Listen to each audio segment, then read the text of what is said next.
An awesome expert who joins us often, and we appreciate his time. It's great to have Dr. Michael Bitzer here, a professor of politics and history at Catawba College. And as I stated, Mr. Bitzer, you are always welcome. We appreciate your time. It's great to have your expert advice, especially at a time like this with the government shutdown. So many things are being impacted by this. I think there are a lot of big questions federally and also statewide. And honestly, I just want to update the public listening in. I saw the governor tweet out that FEMA is not going to be affected by this, which is huge because there's a lot of work, obviously, as you know, to be done on the ground because of Helene still a year after. So that's great news. What other things could be affected statewide? My parents are talking about social security checks. What type of things should people expect? Well, those basic fundamental things that we know the federal government provides, like Social Security checks, those should continue to flow out. There should be no stoppage of folks receiving those kinds of benefits. Where I think, some real issues could potentially come about that could have a daily impact on North Carolinians are things like airport security, airport control, TSA, air traffic controllers. They may be required to be on the job, but they're likely not going to be paid. So you've got that kind of dynamic. You have things like the unemployment jobs report that was slated to come out Friday for September. That is always a critical economic barometer of what the general economy is like. We will not be getting that report. We'll have to rely on some others, particularly from the private industry sector. So, it all depends on how long this particular dynamic lasts. If people go to national parks, there could be, real signs of trash not being picked up, park rangers not able to assist people in those areas. So we'll have to just kind of wait and see how long this plays out. But the circumstances, if we look back at the last major one, and that was during the Trump first term in office, it lasted almost 35 days. And by all accounts, it had close to a $3 billion impact on the nation's economy. That's nothing to kind of discount. That's real money and real dynamics at play. It certainly is, and you bring up a great point. We were obviously talking about earlier about TSA, how people are going to get through that, especially during the holiday season. Who knows when this is going to end? I think that's the biggest question: is what is the biggest obstacle to ending the shutdown? Democrats are talking about taking away health care with the ACA, the Affordable Care Act, and then we see in one fell swoop, the president yesterday bringing Pfizer's CEO talking about lowering drug prices. So I think some Americans are confused in some sense. They're seeing two different sides of a coin here and really not understanding what could end up happening. So just in relation to, losing health care, what does that look like? And is that the biggest, caveat that both sides have to get over to make this shutdown end? Well, by all accounts, it seems to be one of the major sticking points. The expansion of the ACA, Obamacare to individuals to allow them to have certain types of benefits. Those benefits were scheduled to run out later this year. Democrats were fighting to get them put back in. The way that I listen to both sides really arguing over who's at fault here is that we're talking about political narratives. We're talking about how one side will frame the issue to make it look like it's the other side's fault and vice versa. So we are in very much the political warfare trenches of no, you're at fault, no, you're at fault. And I think that this is, the early on stage of trying to get the public to assign blame. I would say let's wait through the weekend and maybe early next week there's got to be some public opinion polls out there testing who do you see as at fault. Certainly, there's going to be partisan dynamics. Republicans are going to blame Democrats. Democrats are going to blame Republicans. Tell me where the middle falls. Tell me where independent Americans tend to fall, and that might push one side or the other to give some room, or for both sides really to try and make some kind of compromise, which is oftentimes seen in Washington, D.C. as a dirty word. Certainly so, and it's been interesting to watch both sides, kind of as you said, play into this cycle of blaming one another, which I think Americans that are at home kind of confused as to, hey, this doesn't make sense. So it's good to obviously think a little bit about some of the issues that both of the sides are trying to cobble together and cobble out.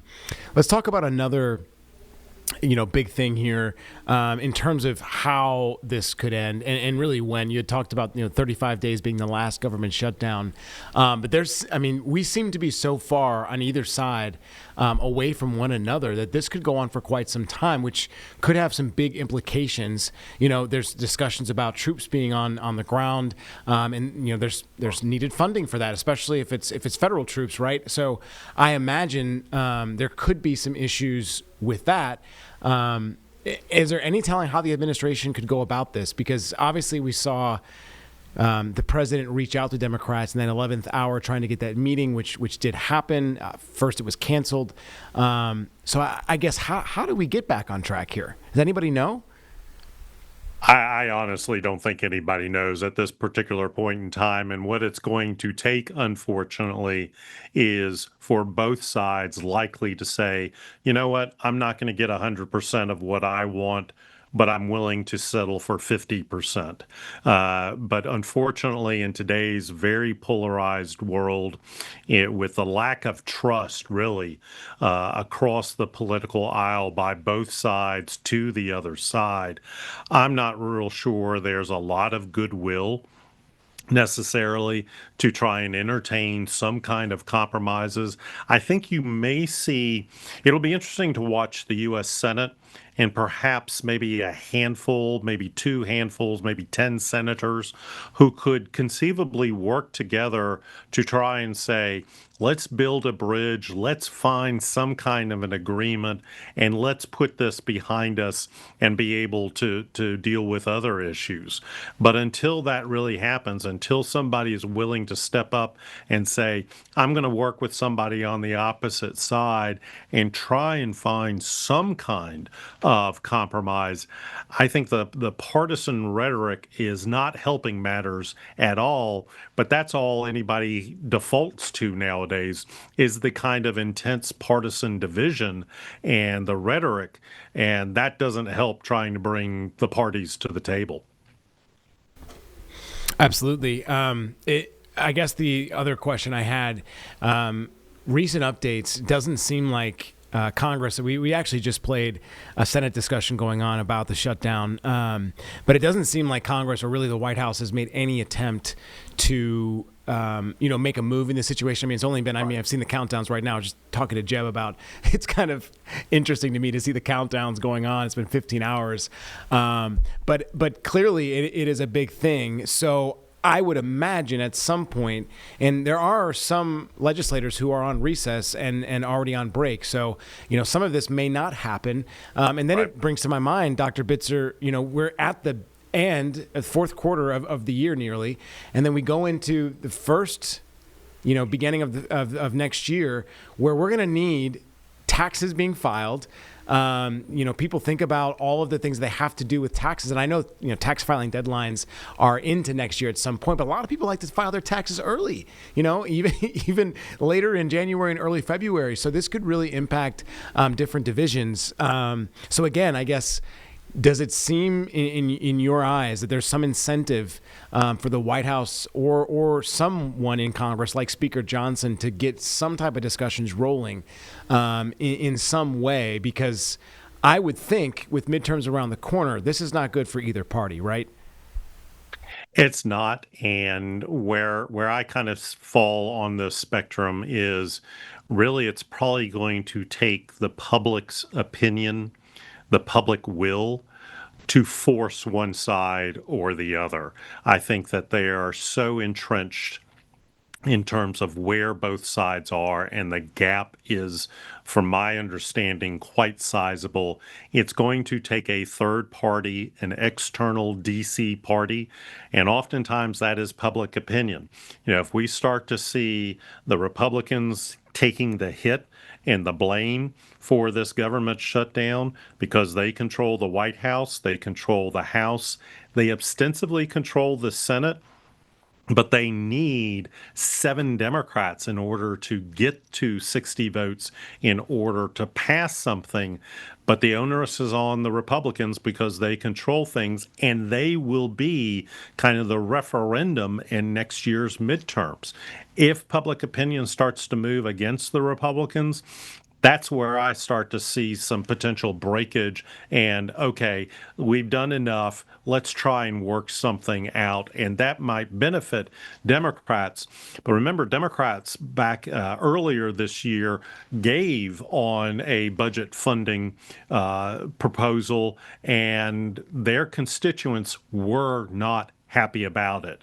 So I think both sides feel like not only are they locked into where they are, but the people that support them potentially are forcing their hands to say, do not compromise. And this is where 15 hours could turn into 15 days. And Lord help us if it turns into 15 weeks or longer. Right, and I guess my last thing is, I discussed obviously what Democrats want and what they're saying Republicans are saying, but Republicans on the opposite end are saying, within this ACA promise here, that it gives certain individuals, immigrants who are here undocumented or illegally, it gives them certain things that some Americans aren't even given, free health care. Can you talk about that claim? Is it true or false? I've seen discussions on both sides, so I did want to pose that to you as an expert here, because there are certain rules specifically that state it seems like this could be illegal. Is that right? It is illegal. It is illegal to have any federal benefits go to individuals unless they fall into a protected status as not a citizen of the United States, but they're protected under some kind of very clear legal status. They cannot receive federal benefits. And if the claim is that illegal immigrants are benefiting from health care with no repercussions, that is a lie. I appreciate you clearing that up for us. Dr. Bitzer, I know we've covered a lot, starting here, locally. And I know that there's been some concern. Is there anything else that maybe, we didn't touch on, even federally or even down to North Carolina, that you'd like to maybe elaborate on? Anything that comes to mind? Yeah, I think that certainly the FEMA news, if this does hold true, is a benefit to Western North Carolina. It's been a year now since Hurricane Helene, and there are still communities having to rebuild themselves. We're entering a prime tourist time with the leaves changing. I mean, it may sound very simplistic, but that part of the state attracts a lot of tourism because of what nature puts on in terms of the splendor of this particular time of the year. And so having the resources and the capabilities, it's been a very long time. There's still a lot of work to be done. But if this FEMA funding does continue to flow, that is certainly a good thing, not just for Western North Carolina, but for the entire state of North Carolina. Certainly so. Obviously, we know what an impact it did economically, not just to Western North Carolina, but to the entire state. And with some of the budget shortfalls that we have, we could use all the revenue that we can get, as you know. So, Dr. Bitzer, thank you so much for joining us again. Appreciate, as always, your time and your expert analysis and being non-biased. We appreciate that. Good to be with you.